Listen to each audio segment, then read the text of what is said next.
I was ready. B.W.O.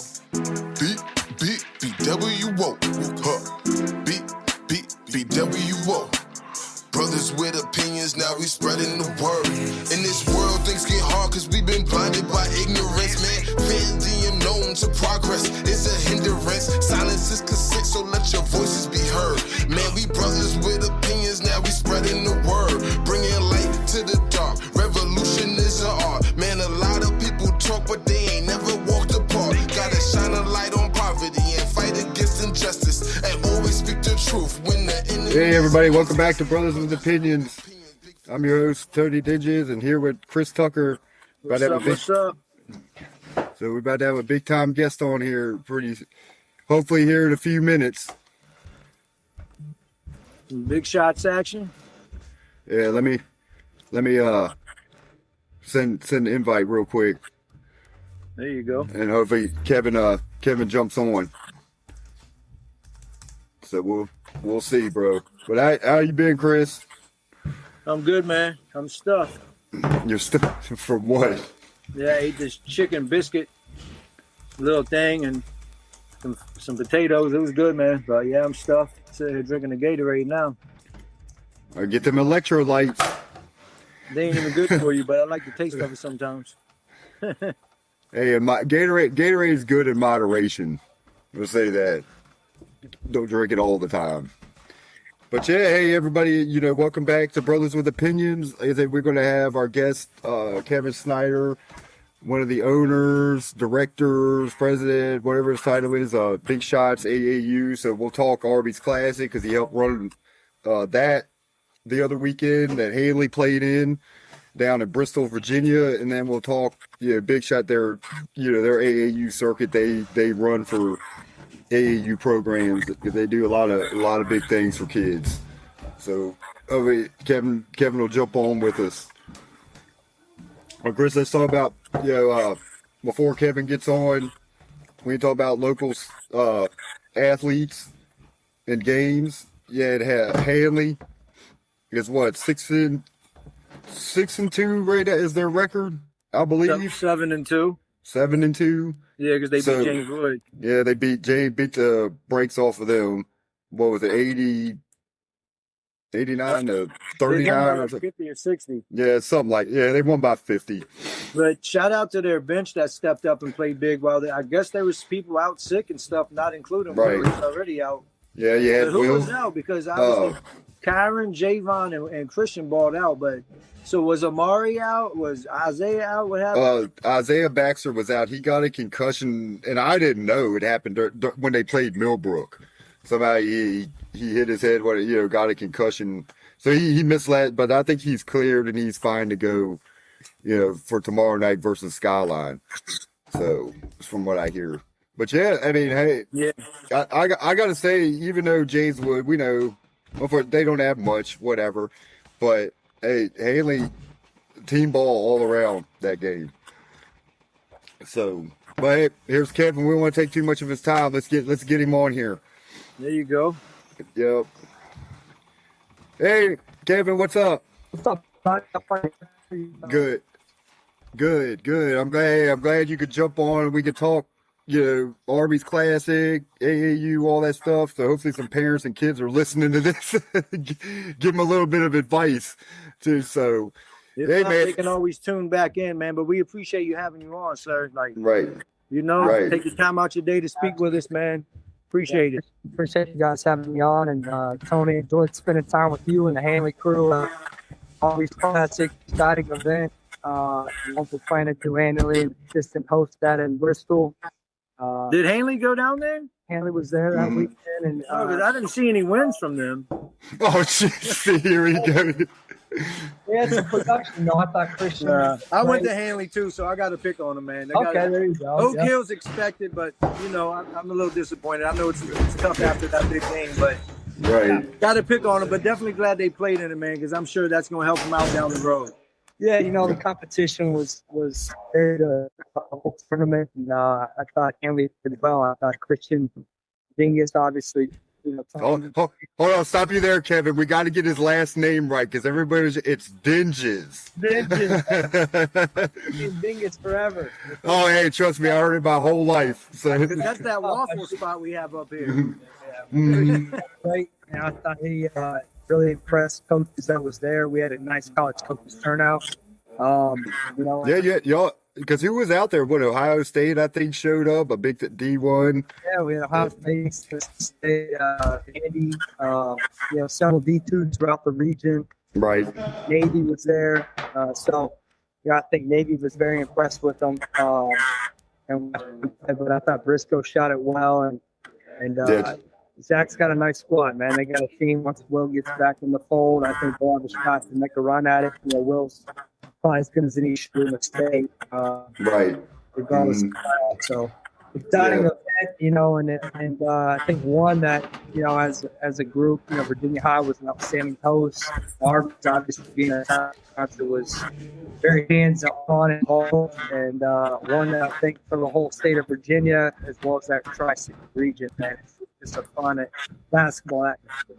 Yeah, I mean, they have a nice school there, a nice facility. Because Christian was even like, Dad, they're only like division, what are they, 2A or something? He's like, but their gym is huge. They do it bigger in the South. I tell you, that gym may be the best facility in the state of Virginia. I mean, right, yeah. Cool vibe, great clock, setups with the scoreboards, and you got it kind of has an old school vibe, Right. But I thought the crowd was in it. Tri-Cities Christian being a local team, veto kill. I thought that was upset the event and made a run to the championship and just came up short to Ridgeview out of Columbia, who's won 4 out of the last 5 state titles. They're a top 25 team nationally, Right. And but fun event, man. Really cool to see players that played in our Big Shots events throughout the season or maybe shine on that type of stage.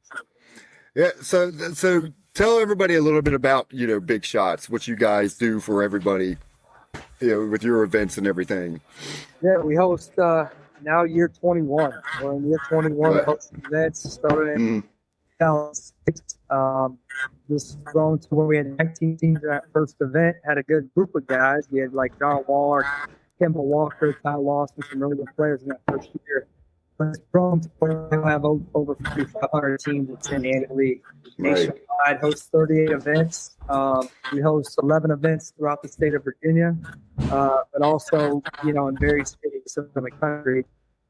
We've had over 3 billion scholarships, money's earned over that course of time, and now 382 guys in the NBA. So it's been fun to see the course of how it's gone over the years. We're family operated. I run it with Jeff Schneider, my dad, and Bryce, my brother. Great staff, very heavily involved with the scouting aspect. We take a lot of time and help the players get to the right levels, and have a great staff that's been involved in the game. Some have coached at the Division I level. Parents of players, a lot of them are players that played in our events. We have each year probably about 30 alums that come back and trying to get into the game after they're done with their playing career, and a great outlet for them to network and think about the next chapter once the ball stops bouncing. So but exciting, it's exciting, and we enjoy helping players, around the country. Right, because I definitely appreciate you guys, because I've been involved for going on 4 years, maybe 5 now. Started with another team, but I feel you guys do. The events are great. They're well ran. One is you feel safe, security's there. So big thing. But yeah, you guys, I feel, do a great job in exposure and everything, helping these kids. I take a lot of pride in the safety of the events. I think in today's game, you want to be able to go to the venues that we're in are probably the premier venues on the East Coast, and we just have provide every opportunity to players, especially in a safe environment. Right. So a few questions. So on the AAU aspect, we'll get on that. I get with exposure and all that, people like what events to play in, the wrong ones, the right ones. So what's the difference? What separates you guys from other tournaments out there? Yeah, I think there's, I'm a pro event director. I think doing events in general is not easy. I think now the longevity in year 21, we've adapted with time. I think recruiting with additional new venues, added security, added technology. I mean, we didn't even have Twitter or Instagram or any of this stuff. Right. For starting. I think the one thing we have is our reputation's there with helping players of all levels. I think that's definite. And the experience we have. I think a lot of us have played, coached at various levels, and people know if we have players that are playing in our event that we're going to shoot straight for players at a level. We're not going to overhype players just to get a like or a team coming back. Right. But I think the one thing with recruiting, I think recruiting has become even more regional. I talked with Ohio State and spent a lot of time with those guys at the Arby's and how's recruiting going? How's the portal? You guys are attacking Ohio hard, obviously. And then trying to get guys, national ranked players through connections of coaches that have coached at various tops, like L.J. Smith out of Joel, and through Joel Justin. And so then you hit the portal. So I think as recruiting changed, I think events have to be very aggressive on how they operate and helping push players, and helping them find the right fit. That's something we've done. We cater to all levels. It's Huskell rolling in. We talk to them as much as we would talk to Ohio State, because players need outlets. Navy needed help with finding their prep team. Right.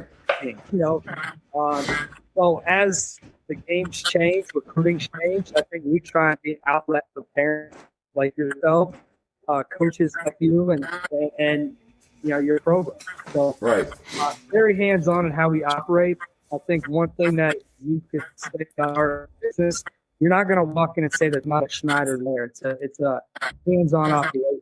You're not going to have somebody else just running the event. When you come to our events, you know who's there. We want to get to know you, get to know your players and your parents, and I think and your high school coaches. And as a unit, I think provide the best opportunity to get to that next level. So that's the operation in the whole. And I can talk all day about kind of right. Well, yeah, because that leads to the transfer portal and all that. Because like my son Chris, for example, getting frustrated, because he's not getting these offers that he feels he should be getting, this and that. Why is other kids getting offers, blah, blah, blah. So I guess explain to parents too, whoever's listening, the recruiting process, because of course I'm going through it with probably my 16U team, because they all feel that they should be getting an offer right out of, somewhere. But the process has changed. Now, high schools are low the totem because even with the G League rule now, they can come back and go to college, which really, threw a wrench in everything as well. So if you could, explain that to people as well, how hard it is really these days, and basically run your own race. Really, control what you can control. Right. I think to be patient with the process, but at the same time, recruit the schools that possibly could recruit you. Build that relationship. All this is about relationships. Obviously, right. We've known each other for many years now, and that's why I'm on the call with you. We have a great relationship, and right. I think college coaches, I talked to a coach at East Tennessee State. They have a kid that they've already signed that played in the Arts Classic, and the head coach was there, and he's like, I've known him since my camps when he was in middle school. So they maintain that relationship. Right. He probably got the bump over a player, maybe that maybe was equal talent just because the relationship was there. So right, correct. That's important. There's opportunities. You just got to understand, like, maybe you're not going to go to a mid-major, go to a low major. A low major, go to a B2. You got to go where you can produce. And I think right. that's the number one priority, where you fit and where you produce. Right. Obviously the financial aspect with NIL, I'm a player.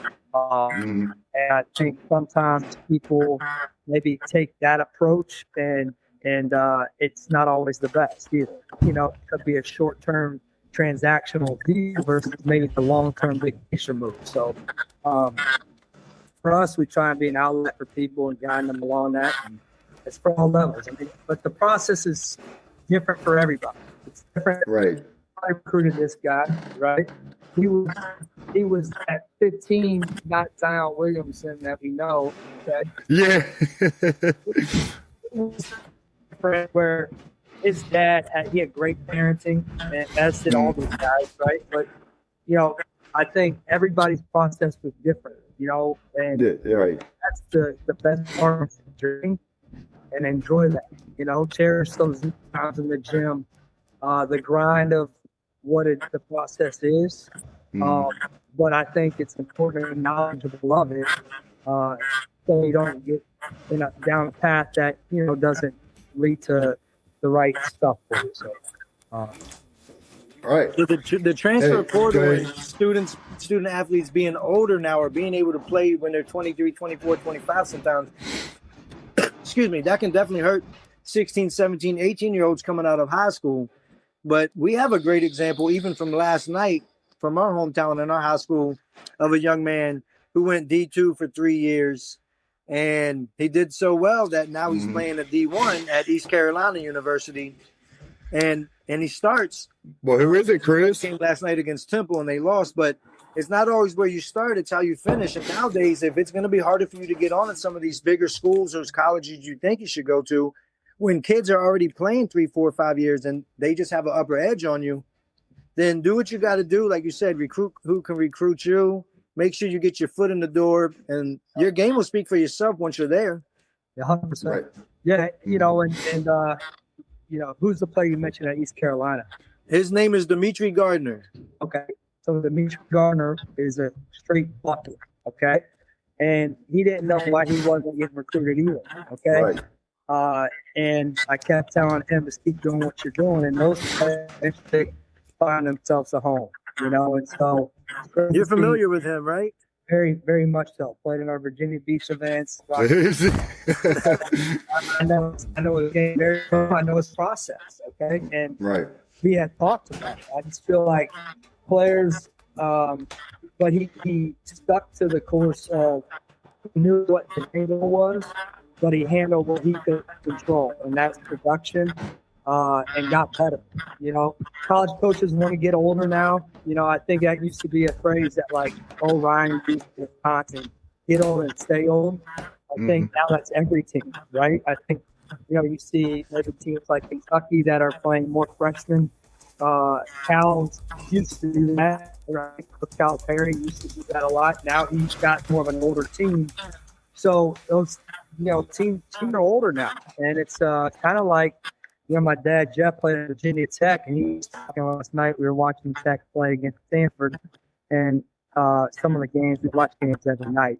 We love doing that. He goes, Right. This reminds me when I played at Virginia Tech in the 80s. I'm going up against Louisville with 7 pros, and it's an older team. You're playing against juniors and seniors, So, for, upcoming classes, we have 40 teams this weekend in Myrtle Beach at our prep event. And the prep side of things is becoming more popular. Getting that extra year is Correct. extremely valuable.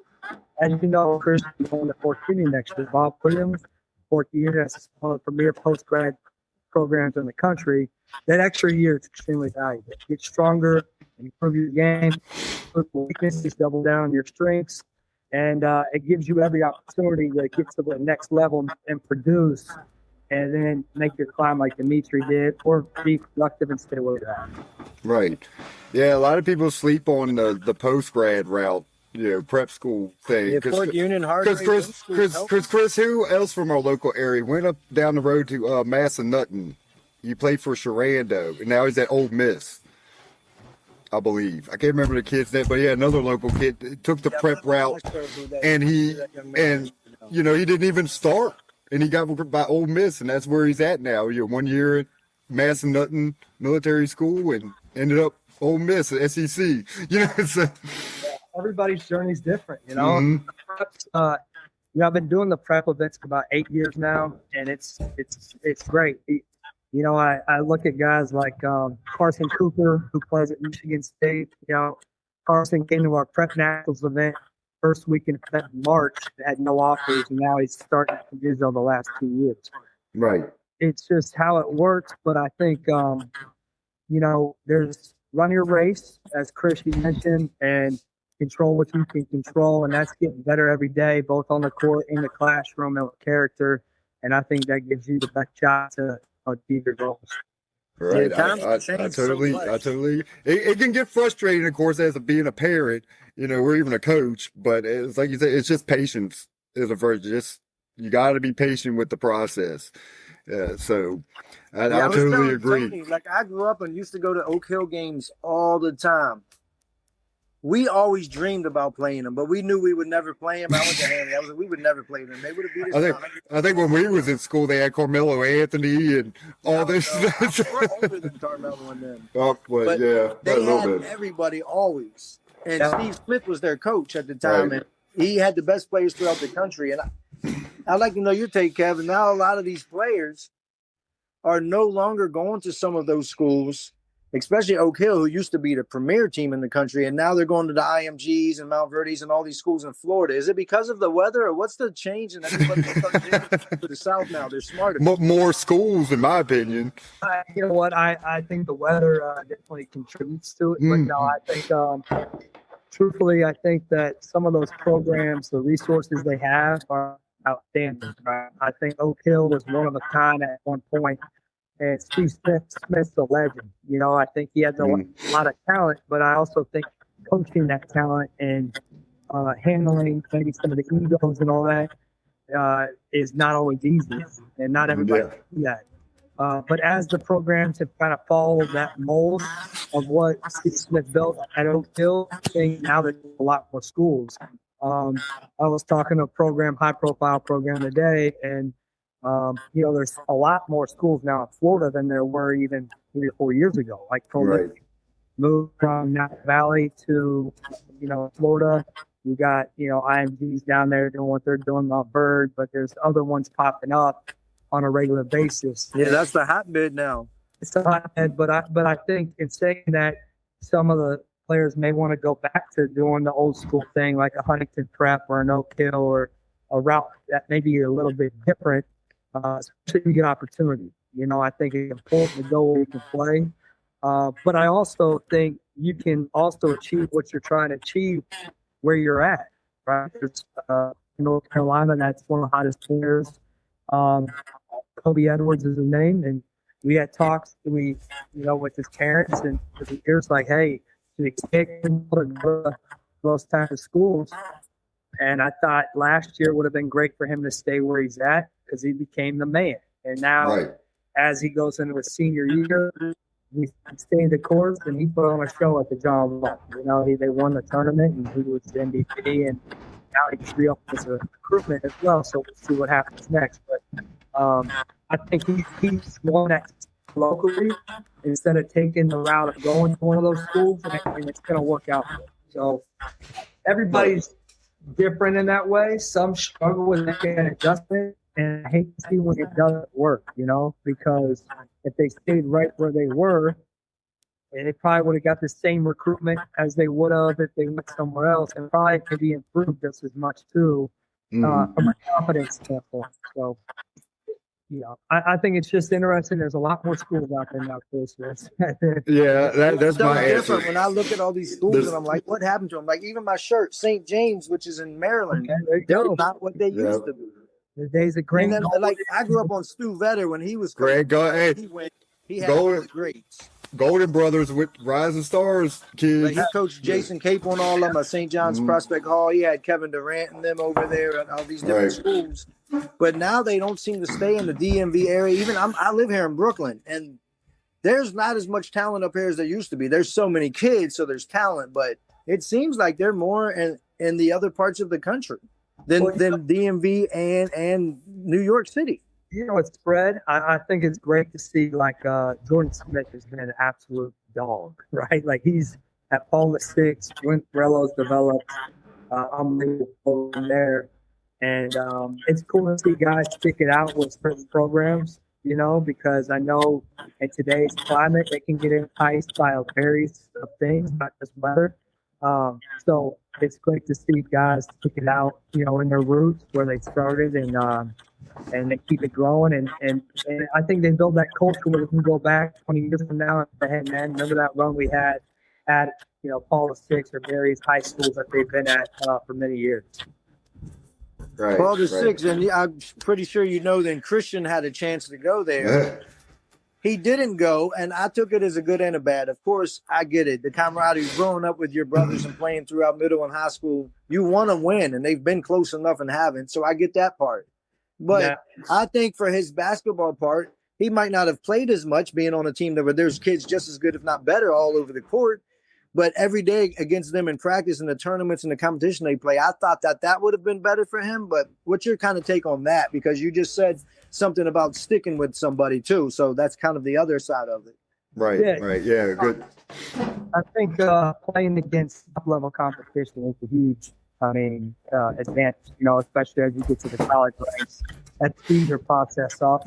So, you're being challenged every single day, and shooting drills and defensively, offensively, weight room, just the mindset of being around other high-profile players raises your game. I've seen that. Right. King Gibson now at Spire. King was in North Carolina, went down to Montverde mid-season.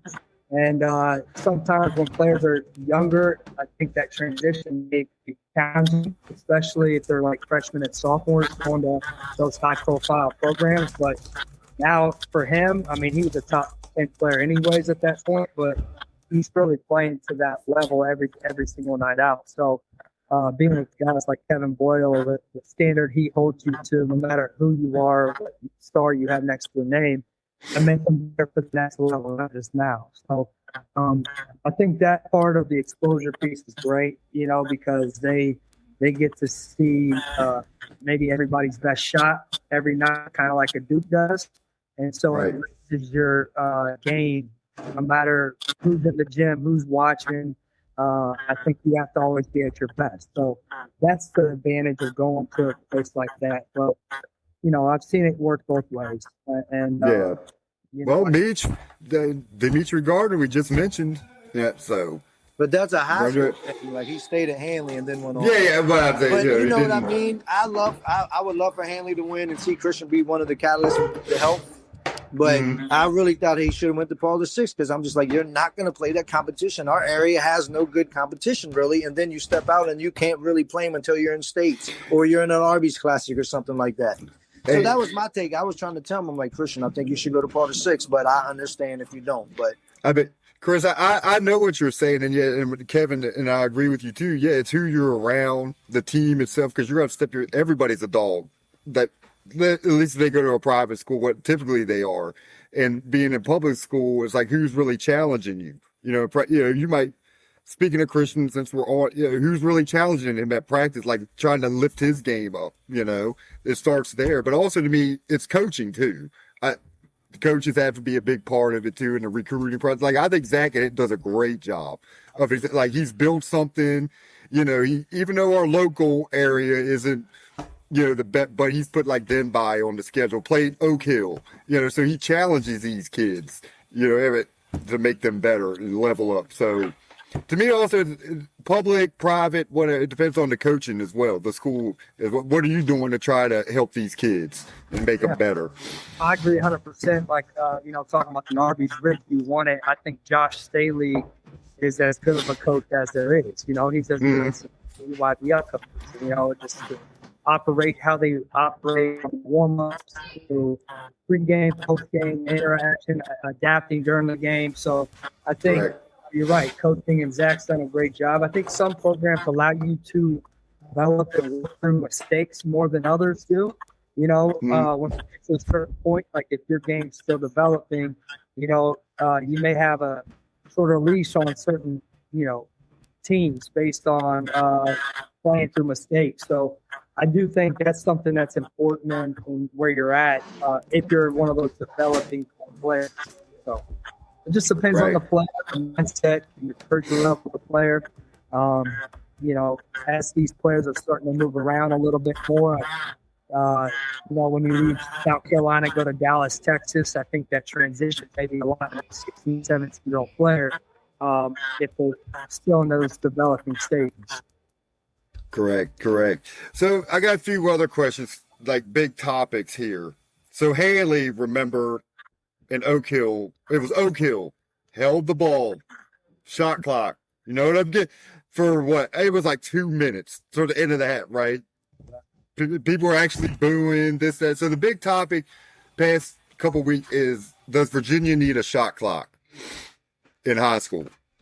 Absolutely. What's your thought? Yeah, I think shot clock will run shot clock all weekend. It was a discussion there. That was an association putting the shot clock down. We apparently had put the request in for shot clock at Arby's.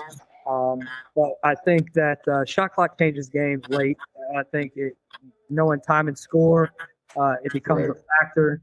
And if you're down, it can help bring you back. So we were hoping, I guess, when I recognized we wouldn't have shot clock at the Arby's, that nobody would hold the team that holding at that point in that game. But John Zebo does an outstanding job with his program there, and the shot clock's important. I think it's most needed at all levels. You're going to play with it at the collegiate level, so might as well adapt to it. Get them. Yep. Get them ready. Yep, adapt to that shot.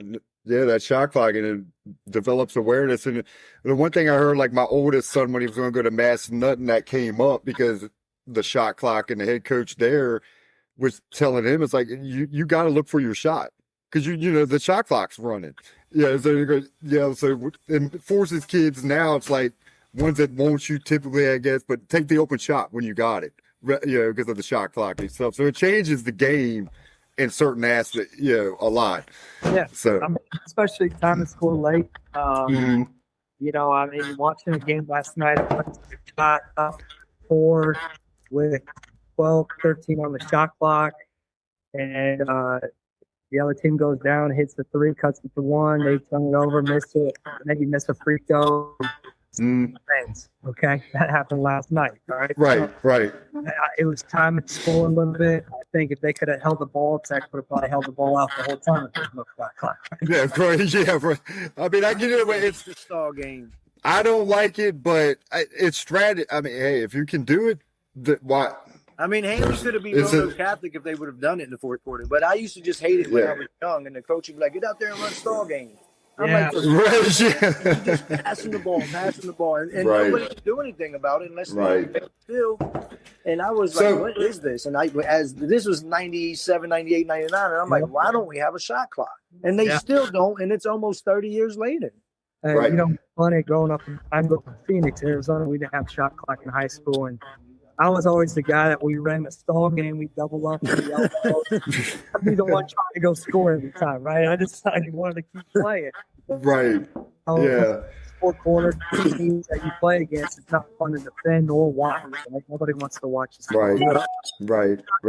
Nationally would be great. I know it's on the inside and operating. I'm sure it's an added expense, but overall, long term, it's a much better brand of basketball. But that's my question though. We have a play clock in high school football.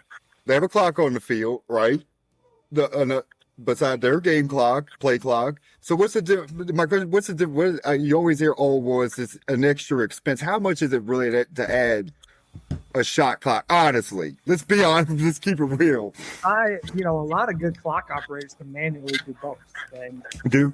Correct. Those are a lot of operators we have. They do both. I think just obviously from the school aspect, I think that would be an association ad to have at the venue. But again, it's a much better brand of basketball to watch, to play, and long term, they're going to play with the clock. So I'm all about it.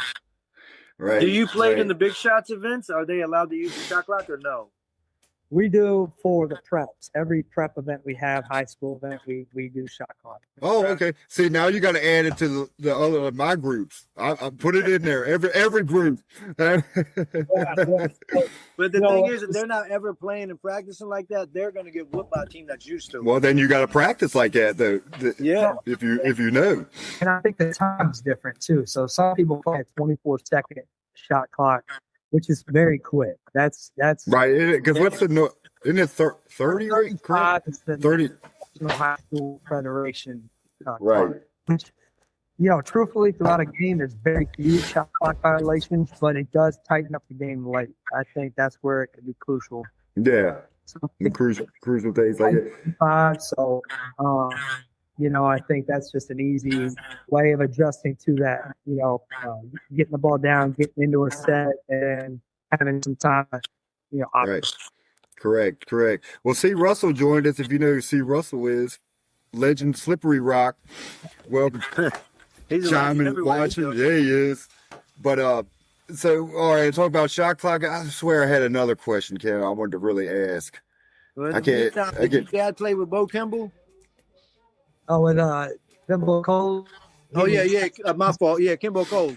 So Del Curry came in the year after my dad left. So he was 79, 82, and Del came in the following year and replaced him. So I always tell him he was the second best shooter. He could really shoot. Your pops just before he got there. Yeah, just before.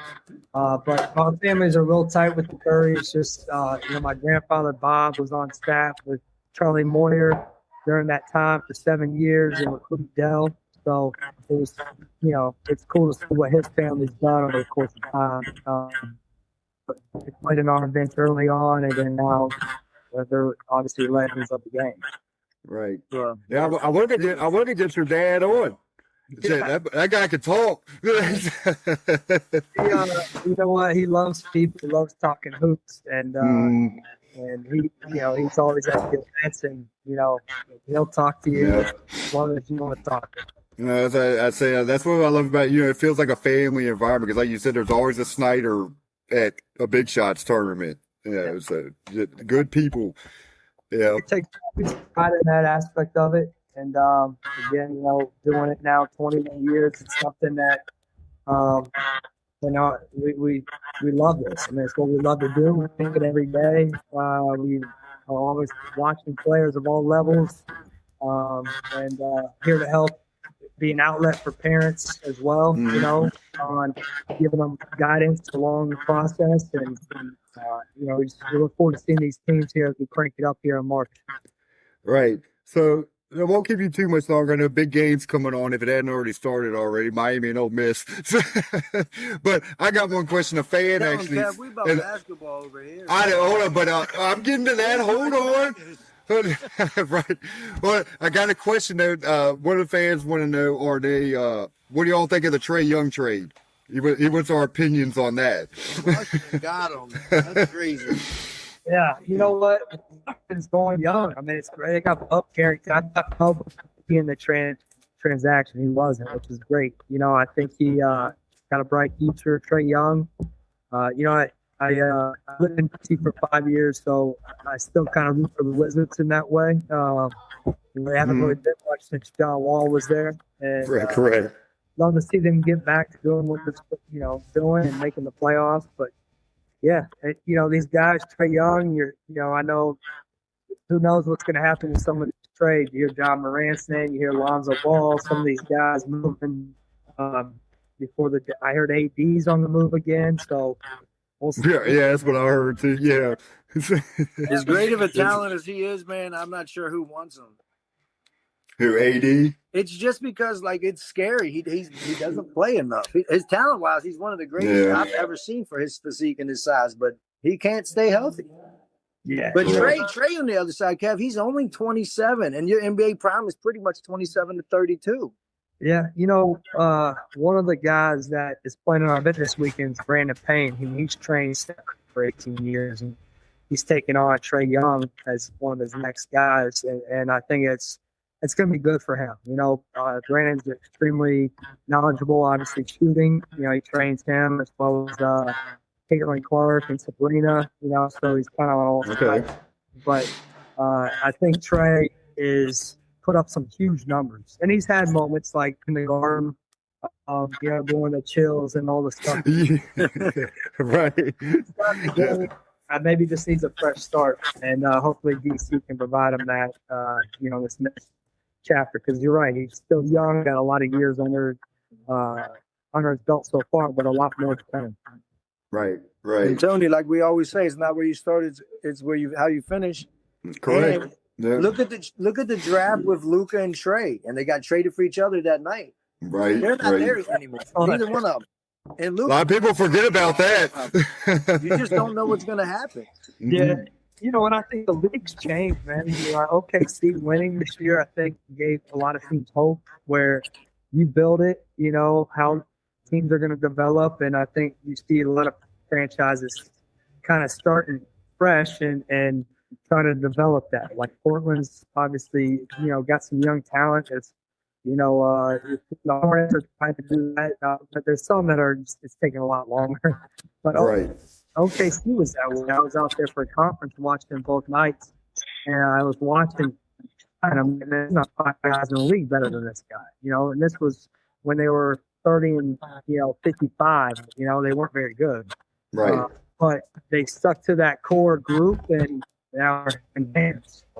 It takes some time, but I'm happy for the Wizards to get a guy like Trey Young. Yeah, we'll have to go out to games now. Like C just says, like he's going to fill the arena now. Him being coming into his own. Yeah, that's a good young part. And then maybe what's his name, Bub Carrington or whatever. He's pretty good. Yeah, Bub's good, and he's been around the game a lot. His dad was a legend at our events, running Baltimore Elite, and so. Great that he's he's homegrown right there in the DMV, and he and Trey could be dynamic for years to come. Right. Well, Kevin, like I said, won't hold you too much longer. Could you let people know, how to contact you guys? I guess, because since you say you help with recruiting and stuff like that, because you gotta start helping me now. but yeah, just let people know your info, how they contact you, I guess. And you can follow us on social media at Big Shots Global on X. Big Shots Nation on IG. BigShots.net is our website. Has a ton of information there. We have rankings on the website, our upcoming events, as well as our contact information. Reach out anytime. We're here to be an outlet to you, and make sure you think big and play big. What's your next event? This weekend starts tomorrow at 4 o'clock right here in Myrtle Beach. Nice. We got a prep event, 40 teams coming to town. Really excited to host teams from 10 different states as far as California, and I turn out of college coaches. So we're excited about the weekend, and then we tip off we'll do a prep nationals with 128 high school teams at the end of February in Rock Hill, and then we'll get on March with the circuit. So I love that facility down at Rock Hill. My parents love going to. Yeah, that's a great spot down there. And shoot, I think John Morant and stuff has showed up to some of the event. A few people like Derrick Rose, I think, down there. Come out. Mm-hmm. Great venues, and we really try to get into those venues in various places around the country. And I think the venues popping up. There's more coming. I think Williamsburg is one that will be there often. Yeah, your dad told me that. But that Richmond complex, that Henrico Sports Guy is real nice too. They built. Great 12-court venue. So these cities are really jumping into the sports, economic side and youth sports, bringing that to their city. So it's really helping, events and players, because you're having the best venues coming to your region, and that only helps the overall process. Correct. Well, Kevin, hey, man, enjoyed having you on and your knowledge and giving some insight on AAU and all that stuff, and the high school kids. But hey, keep doing what you're doing, man. I love what you're doing, and I'll see you soon. Appreciate you having me on, and glad to hop on anytime with you, and appreciate you guys. Have a good one. Hey, I'm taking the U tonight, though, by the way. Me, unfortunately, too. I think they're going to pull it. I'm a UVA fan, but I got to get. Who's Miami playing? They got Ole Miss tonight. Ole Miss. What happened? Well, yeah, I'll pick Miami, but I'm still picking Indiana to win it all. Yeah. There's a kid from our high school that played basketball and stuff and football with Beach too, so we're going for Indiana. Like Stephen Daly, if you heard him, the yeah. play for he Hanley alum, went to Hanley. Yeah. So, yeah. All right. But yeah, we appreciate it, man. A lot of knowledge, a lot of stuff you do for the kids, the whole community of basketball as a whole, man. And we appreciate it, and definitely for you taking the time to let Hanley and them playing some of your bigger events. That's cool, man. No doubt. Love having them. First class program, and wishing them the best on another run here. I think they'll be in the hunt come that time in March in Richmond. So looking forward to that day. All right, Kevin. We appreciate you. All right, Kevin.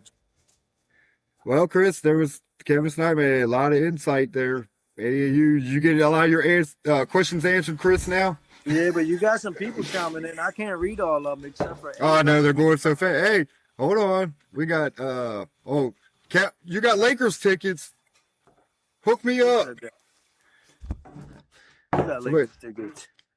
Lakers and Wizards? Calvin? Yeah, hook me up, man. I ain't ever seen my Lakers. Almost went, never seen them. Man, I've been to two pro. I know. I do. I've seen them play, but I never seen them with Magic, but definitely with Kobe and all them play. I had to go see Kobe, and then, of course, I've seen them with Ron and all them, but... Yeah, man. I went my two pro. We can go, but I'm gonna tell you one thing right now, because they know it's probably LeBron's last season. Tickets like $600 for the nosebleeds for LeBron when they come here. I'm like, shit. Yeah, I'm not well, see, remember, because we had Kobe and all that. And when he come to the tickets were outrageous. Yeah, it just depends on who they're playing. But now the Wizards tickets are gonna go up now. Just a heads up, They won't be like up here, but they're gonna go up because you got a better player now. Yeah, true. I can't believe Atlanta did that. I know they want to dump money and this and that, but I'm not giving away one. Who did they get? Who did they give in the trade? TJ McCullough, who's playing well right now, but he's got an expiring contract, and then Corey Kispert or whatever. I'm like, dude, that's a wild trade. He can shoot, but what the hell? Trey Young, point guards. Besides, he can't play defense. Okay, so get a bunch of players that can play defense. Yeah. Correct. Yeah, that's wild. But big ups to the Wizards, man, because they hosed Atlanta. That was wild. That's what I was gonna say. It's like, man, it's like, come on now, Atlanta. Jeez. Well, unless they just wanted to cut ties and just took what they could get. I mean, who knows what it is? I mean, it's rigged according to you, right? Right, all of it. All the pro sports is rigged now, man. Too much money in Vegas and people's hands and that shit. So they make balls. You see referees changing shit, players throwing the ball away on purpose. I'm like, what the hell is going on? Right. Well, that's a whole nother topic, Chris, for another night. But we'll jump off here, Chris. We'll go watch this college football game. It's a great episode. And everybody, subscribe to us on YouTube. Find us on Instagram, Facebook, X, all those platforms.